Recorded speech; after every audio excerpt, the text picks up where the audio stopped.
অনেক টাকা পয়সা আছে, অনেক কিছু আছে, কিন্তু ডাক্তার বলেছে আপনি যদি এটা গ্রহণ করেন তাহলে আপনার মৃত্যু অবধারিত, সুতরাং এটা খাওয়া যাবে না। বিশ্বের দুর্ভাগ্য কি আছে? খালি ভগবান গোবিন্দ যেন কৃপা করেন, আমরা যেন সুস্থ দেহে বেঁচে থাকি যতদিন থাকি, এবং পৃথিবীর থেকে যত উপকরণ আছে সেটা উপভোগ করতে পারি। হরে কৃষ্ণ। তাই আজ বুড়িমা ভগবানকে ভোগ লাগিয়ে বলেছে, বাবা আমার তো কিছু নেই, আমার যা আছে আমি তাতে খুশি। আমি দেখো ওই অবলাকে পালন করি, আর ওর বুকের থেকে একটু দুধ আসে। আমি আজকে ভিক্ষা যেতে পারিনি, আমি এই দুধটুকু দিয়ে আমি আমার নারায়ণের সেবা দিয়েছি। 2 গ্লাস দুধ হাতে নিয়েছি, হাতে নিয়ে 1 গ্লাস নারায়ণকে দিয়েছে, আর 1 গ্লাস নারদ মুনিকে দিয়েছে। আর একটু নেই, আর ঘরে একটু নেই, মাত্র 2 গ্লাস দুধই হয়েছে। নারায়ণ বলছে, নারদ বলছে, প্রভু এই দুধটুকু আমার পেট ভরবে? হরে কৃষ্ণ। বলছে, তুমি জানো না আমার কত ক্ষুধা লেগেছে, এই 1 গ্লাস দুধে কি হবে আমার? নারদ লাগলে আমি আরো দেবো, তুমি সেবন করো। নারদ যখন ওকে গ্লাস দিয়ে সেবা করতে থাকে, যতই সেবা করছে গ্লাস সোজা আবার দেখে পরিপূর্ণ গ্লাস। হরে কৃষ্ণ। সেবা করতে করতে দেখে কমে গেছে, একটু রেস্ট নিয়ে দেখে গ্লাসটা আবার পরিপূর্ণ হয়ে গেছে। আমার ভগবান বলছে, নারদ সেবা করো, যে তোর মাকে আর সেবা করতে পারবো না, কেন তুমি না বলতে কম হয়েছে? তখন বুড়ি হাত জোর করে বসে আছে, প্রভু আপনি সেবা করুন। নারায়ণ আস্তে করে দুধের গ্লাসটা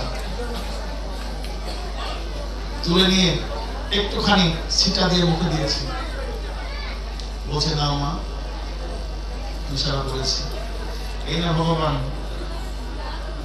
নারদ বলছে, প্রভু তুমি তো শুধু মুখে একটু ছিটা দিলে। তখন আমার ভগবান বলেছিল, আমি ভক্তের কোনো কিছু নিজে গ্রহণ করি না, ভক্তের শ্রদ্ধাকে গ্রহণ করি।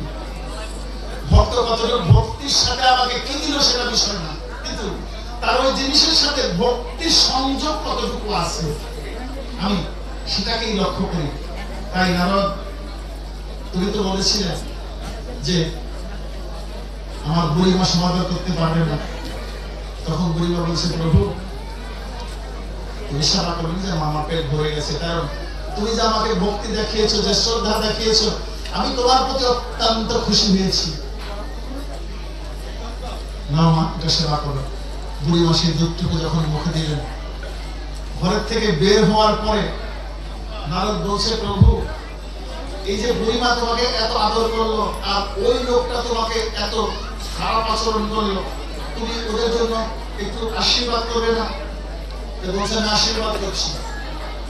আমি যে জমিদার বাড়ি গিয়েছিলাম, সে যেন যুগ যুগ জন্ম জন্মান্তরে বারে বারে পৃথিবীতে আসে আর মৃত্যুবরণ করে, এবং প্রতিবারই যেন সে ধন সম্পদের অভাব মালিক হয়, কিন্তু গোবিন্দ প্রাপ্ত হতে যেন সময় লাগে, কারণ সে তো ভক্তি ভগবানের চোখে দেখে না।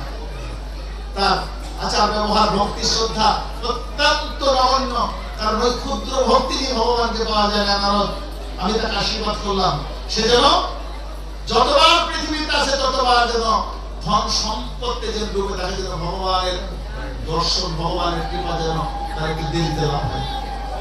বলেন, ভগবান বললেন কেন? বলেছে আমার ইচ্ছা শক্তিকে উপলক্ষ করে। আমার ওইরকম ইচ্ছা, আমি ওই ইচ্ছাই পোষণ করি সর্বদাই। কাজে ভগবান বলছে, আমার অভিশাপ নয়, এটা আমার ইচ্ছা পূর্ণ হোক।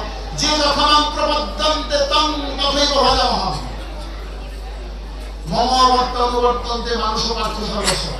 অর্থাৎ যে ভক্ত যেভাবে আমাকে যা চাবে আমি তাই তাকে দেব।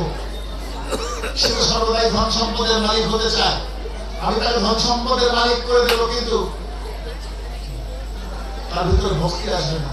আর যে ভক্ত ধন সম্পদকে তুচ্ছ করে সর্বদাই আমার শরণাগত থাকে, তার ধন সম্পদ অক্ষত থাকবে এবং বৃদ্ধি হবে, এবং সে কোন একটা সময় আমার শ্রীপাদবদ্ধ লাভ করে বই উঠে যাবে। তাহলে বুড়িমা ওকে কি আশীর্বাদ, ওকে আশীর্বাদ করে বলবে এখনই মরে যাবে।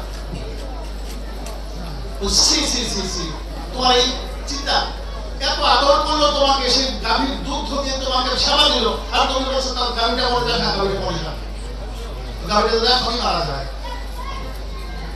নারদ বলছে, প্রভু তোমার এই কথা আমার ভালো লাগলো না, এটা আমি চাই না, যে তোমার চাওয়া পরে কিছু যায় আসে না, এখনই যেন আসতে বলি যাবি না।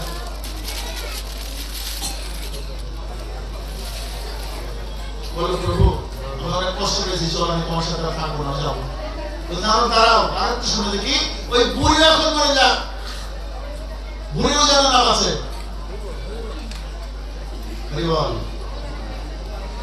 তখন বলছে, প্রভু তোমার লীলা বোঝাবার কষ্ট, আমাকে বলবে তুই এটা কেন করলি? যে নারদ, এই পৃথিবী বড় দুঃখময়, অনিত্য অসুখময় এই পৃথিবী, এখানে সুখ বলতে কিছু নেই, শুধু দুঃখ কষ্টে ভরা। কাজেই এই মানব জন্ম না পাওয়া পর্যন্ত পৃথিবী থেকে উদ্ধার হওয়ার কোনো রাস্তা নেই। তাই বুড়িমা যেহেতু মানব জন্ম পেয়েছে এবং শুদ্ধ ভক্ত হয়েছে, তাই এটাই তার শেষ জন্ম, তাকে আর পৃথিবীতে আসতে হবে না। নারদ, ও আচ্ছা, তাহলে গাভীটা কি সমস্যা করছে? তুমি ওকে মৃত্যু হতে বললে, আমি বললাম কেন জানো? ওই গাভীর দুগ্ধ দিয়ে আমার সেবা দিত ওই বুড়িমা, ওই বুড়িমা ওই গাভীর দুগ্ধ দিয়ে আমাকে সেবা দিত, কারণ ওর বুকের দুগ্ধ আমার নামে নিবেদন করতো। কাজেই ও পশু জন্ম পেতে পারে, যেহেতু ওর বুকের দুগ্ধ দিয়ে আমাকে সেবা দেওয়া হয়েছে, সেজন্য ও ওই উঠে যাবে।